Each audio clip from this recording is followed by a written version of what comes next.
Mes amis, ce qui vient de sortir autour du Real Madrid dépasse l'entendement.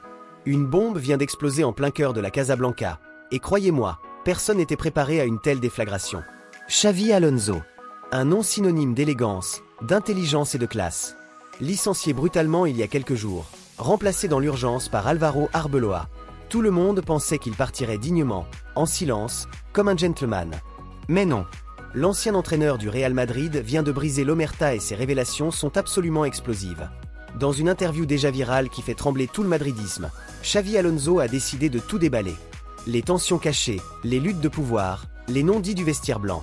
Et surtout, il a pointé du doigt, sans trembler, celui qu'il considère comme le véritable poison de l'équipe. Son nom, Kylian Mbappé. Avant d'aller plus loin, abonne-toi à la chaîne, active la cloche et mets un gros pouce bleu. Et surtout, dis-moi en commentaire, Xavi Alonso dit-il la vérité ou règle-t-il simplement ses comptes? Ce débat va diviser le monde du football. Accrochez-vous bien, car les mots utilisés par Xavi Alonso sont d'une violence rare. Selon lui, Mbappé serait le cancer du vestiaire du Real Madrid. Oui, vous avez bien entendu. Le cancer. Une phrase prononcée par un entraîneur tout juste remercié à propos du joueur le plus cher, le plus médiatique et le plus protégé de l'histoire récente du club. Une déclaration qui fait déjà le tour de la planète football et qui soulève des questions essentielles. Qu'a réellement vécu Xavi à l'intérieur du vestiaire madrilène pour oser une telle accusation publique? Quelle situation l'a poussé à désigner la star absolue comme le cœur du problème? Et surtout, comment Florentino Pérez va-t-il réagir face à ces révélations incendiaires? Pour comprendre l'ampleur de ce séisme, il faut remonter quelques mois en arrière, au moment où tout semblait pourtant parfait. L'été dernier, l'arrivée de Xavi Alonso au Real Madrid avait tout d'un conte de fées. Il débarquait auréolé de son exploit historique avec le Bayer Leverkusen. Une Bundesliga remportée sans la moindre défaite, un football moderne, intense, collectif qui avait subjugué toute l'Europe. Florentino Pérez le voyait comme l'homme providentiel pour ouvrir un nouveau cycle après la fin de l'ère Ancelotti. Un entraîneur jeune, brillant, respecté, qui connaissait parfaitement la Maison Blanche pour y avoir joué. Les supporters madrilènes étaient enthousiastes. Enfin un projet clair, une vision, une identité de jeu. Les débuts furent encourageants. Le Real proposait un jeu séduisant, cohérent, structuré. Les automatismes se mettaient progressivement en place. Les joueurs semblaient impliqués, concernés par ce nouveau projet. Mais très vite, les premiers grains de sable sont apparus. Les résultats sont devenus irréguliers. Certaines défaites ont laissé des traces profondes. Et surtout, des tensions internes ont commencé à transpirer à travers des gestes, des attitudes, des regards lourds de sens. Puis est arrivé ce fameux match de Ligue des Champions face au Benfica. Une soirée cauchemardesque que les supporters du Bernabéu ne sont pas près d'oublier. Défaite 4-0 au Santiago Bernabéu. Une humiliation à domicile, devant leur public. Conséquence immédiate, le Real Madrid sortait du top 8 et se retrouvait condamné à disputer un barrage pour continuer l'aventure européenne. Les sifflets sont descendus des tribunes comme une pluie de reproches. Florentino Pérez est entré dans le vestiaire, le visage fermé, la mâchoire serrée. Le lendemain matin, à 9h précises, Xavi Alonso était licencié sans ménagement. Arbeloa prenait sa place dans un choix improvisé qui a surpris absolument tout le monde. Mais personne, à ce moment-là, ne savait ce qui se cachait réellement derrière cette décision brutale. Dans son interview, Xavi Alonso commence calmement, posément. Il évoque la pression immense qui pèse sur le banc madridiste, les attentes démesurées du public et des dirigeants, la difficulté colossale de gérer un vestiaire rempli de stars mondiales aux égos surdimensionnés. Puis vient la question fatidique. Quel a été le plus gros problème rencontré au Real Madrid? Et là, zéro hésitation. Pour lui, le problème porte un nom, un seul, Kylian Mbappé. Attention, il ne remet pas en question son talent. Il reconnaît volontiers que le Français possède des qualités exceptionnelles, un potentiel immense. Mais c'est son attitude, sa mentalité, sa vision du football qui pose problème. Selon Xavi, depuis son arrivée à Madrid, Mbappé ne penserait qu'à une seule chose, être décisif individuellement. Marquer des buts, briller sous les projecteurs, être au centre de toutes les attentions. Le collectif, il passerait systématiquement au second plan. Xavi explique que Mbappé ne défend pas, ne respecte pas toujours les consignes tactiques et disparaît complètement des débats quand il n'a pas le ballon dans les pieds. Et il lâche cette phrase terrible. Jouer avec lui, c'est parfois jouer à 10. Des mots lourds de sens, surtout venant d'un entraîneur du calibre de Xavi Alonso. Mais exagère-t-il par amertume? Ou décrit-il une réalité que beaucoup soupçonnaient déjà sans oser la formuler? Pour étayer ses propos, Xavi revient sur la saison du Français. Lors de son arrivée à Madrid, Mbappé était présenté comme le sauveur, le Messi qui allait tout gagner. Son palmarès parlait pour lui, ses statistiques impressionnaient. Mais dès les premières semaines, quelque chose clochait. Tactiquement, Mbappé voulait absolument évoluer sur le côté gauche, sa zone de prédilection, celle où il se sent le plus à l'aise. Problème majeur, Vinicius Junior occupait déjà ce poste et en était le leader incontesté, le patron technique. Xavi a donc essayé de repositionner Mbappé dans l'axe, en position de numéro 9. Une solution censée contenter tout le monde qui n'a jamais vraiment fonctionné. Peu de pressing, participation minime au jeu collectif, aucun travail défensif constant. Xavi Alonso raconte avoir tenté de multiples ajustements tactiques, essayé différents systèmes, différentes approches. Rien n'y faisait. Et selon lui, le problème n'était pas seulement tactique, mais profondément mental. À l'entraînement, lors des exercices défensifs, Mbappé montrait clairement son agacement, son désintérêt total. Il se plaignait ouvertement, levait les bras au ciel, n'allait jamais à fond dans les efforts demandés. Quand Xavi lui demandait d'intensifier le pressing ou de respecter certaines zones défensives, le regard du joueur semblait dire « Ce n'est pas pour ça que je suis ici, je ne suis pas payé pour défendre ». L'ancien entraîneur raconte une scène particulièrement révélatrice. Un exercice de pressing après perte de balle, 20 secondes d'effort intense pour récupérer le ballon collectivement. Tous les joueurs s'exécutent avec sérieux, donnent le maximum. Sauf Mbappé, qui trotte mollement. Interpellé fermement par son coach, le Français aurait répondu qu'il préférait conserver son énergie pour marquer des buts. Une phrase qui, pour Xavi Alonso, résume à elle seule toute la fracture entre sa vision du football moderne et celle de sa star. Mais le plus inquiétant selon lui n'était pas seulement le comportement individuel de Mbappé.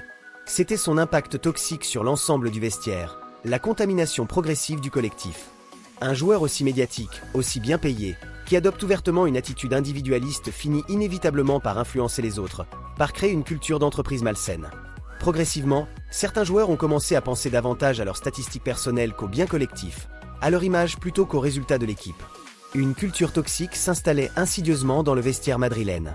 Xavi affirme avoir tenté de dialoguer à plusieurs reprises avec Mbappé en privé, dans son bureau, loin des regards et des oreilles indiscrètes. Il lui expliquait patiemment que le Real Madrid n'était pas le PSG, que l'exigence y était totale, absolue, sans compromis possible. Mbappé acquiesçait poliment, promettait de faire des efforts, semblait comprendre le message. Puis reproduisait exactement les mêmes comportements problématiques lors du match suivant. Pire encore, si Mbappé ne marquait pas, il se frustrait visiblement, s'énervait sur ses partenaires, et cette nervosité négative contaminait tout le groupe, plombait l'ambiance. Xavi Alonso savait alors qu'il devait agir plus fermement, imposer son autorité. Et c'est là que le conflit ouvert avec Florentino Pérez a véritablement commencé. Après un match particulièrement décevant contre l'Atlético Madrid, où Mbappé avait été remplacé pour son manque flagrant d'implication défensive, Xavi prit une décision forte, le laisser sur le banc lors du match suivant en Ligue des Champions. Un message clair envoyé à tout le vestiaire. Personne, absolument personne, n'est au-dessus de l'équipe. Même pas la star à 180 millions d'euros. Mais le soir même, coup de théâtre, Florentino Pérez l'appelle personnellement.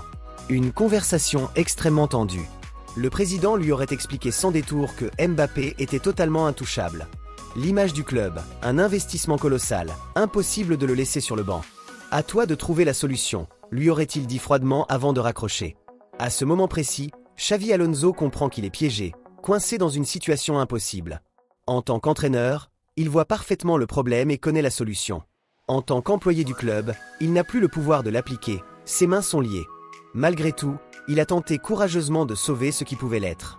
Il a modifié ses systèmes tactiques, réorganisé complètement les équilibres, demandé à d'autres joueurs de compenser les carences défensives de Mbappé. Il a essayé de construire un football où l'absence de pressing du Français serait masquée collectivement par les efforts des autres. Mais selon lui, certaines choses sont tout simplement impossibles à cacher au plus haut niveau européen. Jouer avec un joueur qui ne défend pas, qui ne presse pas, qui ne replie pas en phase défensive, c'est offrir un avantage permanent et considérable à l'adversaire. Et les conséquences ont été immédiates, désastreuses. Le Real Madrid a commencé à encaisser des buts évitables, à perdre des matchs qu'il contrôlait auparavant, à afficher une fragilité défensive absolument inquiétante. Les analystes tactiques du monde entier l'ont souligné à plusieurs reprises dans leurs études. Quand Madrid n'a pas le ballon, Mbappé devient littéralement spectateur, fantôme sur le terrain. Les adversaires l'ont rapidement compris et ont ciblé systématiquement son côté pour construire leurs attaques. Une faille tactique devenue évidente, exploitée par tous. Mais ce qui a définitivement, irrémédiablement brisé la relation entre Xavi Alonso et sa star, c'est ce qui s'est passé dans le vestiaire après cette défaite humiliante contre Benfica. Une soirée noire, cauchemardesque. 4 buts encaissés à domicile, une élimination presque actée, un Bernabéu sous le choc, sidéré. Dans le vestiaire, l'ambiance était glaciale, pesante, suffocante. Xavi est entré furieux comme jamais auparavant. Il s'est adressé directement à Mbappé devant tout le groupe, sans ménagement. Il lui a dit que son attitude était totalement inacceptable, qu'il trahissait ses coéquipiers qui se battaient pour lui. Qu'au Real Madrid, on joue pour le collectif ou on ne joue pas du tout. Il lui a affirmé clairement que marquer des buts ne suffisait pas si le groupe coulait collectivement. Selon Xavi, la réaction de Mbappé a été absolument glaçante. Un sourire narquois de supériorité, aucun mot prononcé, aucune excuse. Puis il s'est simplement levé et est parti se doucher, laissant son entraîneur planté devant les autres joueurs sidérés. À cet instant précis, l'entraîneur a compris qu'il n'y aurait aucun retour en arrière possible. Mbappé avait décidé qu'il n'acceptait plus son autorité, qu'il ne le reconnaissait plus comme son coach. Cette même nuit, toujours selon le récit de Xavi, le joueur serait allé directement voir Florentino Pérez dans son bureau pour lui expliquer qu'il ne pouvait plus travailler avec cet entraîneur, que ses méthodes étaient dépassées, qu'il avait besoin de beaucoup plus de liberté sur le terrain. Le choix était alors d'une clarté absolue pour le président, l'entraîneur ou la star. L'investissement de quelques mois ou celui de 180 millions d'euros. Le lendemain matin, Xavi Alonso était licencié. Sans explication détaillée, sans reconnaissance du travail accompli. Mes amis, cette affaire dépasse largement le simple cadre sportif. Elle pose une question fondamentale sur l'identité même du Real Madrid. Un club où le blason passe avant tout, où l'histoire et les valeurs sont sacrées. Ou une entreprise moderne où les stars dictent leurs lois. Xavi Alonso a livré une prédiction glaçante pour conclure son interview. Tant que Mbappé restera au Real Madrid avec cette mentalité individualiste, le club ne gagnera rien d'important. Peu importe la qualité de l'effectif, peu importe le nom de l'entraîneur. Le football moderne exige un sacrifice collectif total, sans exception. Et sans cela, aucun titre majeur ne viendra. Alors maintenant, c'est à vous de jouer. Xavi Alonso a-t-il eu le courage de dire une vérité qui dérange? Ou est-il simplement un entraîneur amer qui règle ses comptes après son licenciement? Mbappé est-il réellement le problème ou la victime d'un système qui ne sait pas l'utiliser? Dis-moi tout ça en commentaire. Je veux connaître ton avis sur cette affaire explosive. Mets un gros pouce bleu si cette vidéo t'a plu. Abonne-toi à la chaîne et active la cloche pour ne rien manquer de l'actualité football. Partage massivement cette vidéo autour de toi car ce débat ne fait que commencer et il va secouer tout le monde du football dans les semaines à venir. On se retrouve très bientôt pour la suite de cette histoire qui est loin, très loin d'être terminée. Ciao!